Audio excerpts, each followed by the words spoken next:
La citation de Jean-Paul Sartre, « L'homme est condamné à être libre », pose une question fondamentale sur la nature de la condition humaine.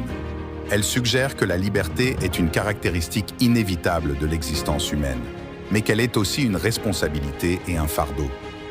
Sartre exprime ici l'idée que l'homme est confronté à la réalité de sa liberté, ce qui signifie qu'il est responsable de ses propres choix et actions.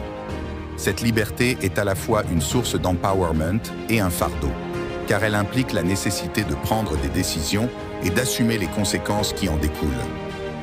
Pour Sartre, cette liberté est une condition essentielle de l'existence humaine, mais elle peut aussi être angoissante et difficile à supporter.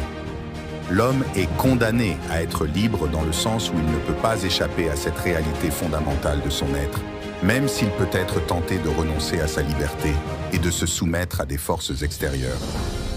En conclusion, la citation de Sartre nous invite à réfléchir sur le sens de la liberté et sur la responsabilité qui en découle.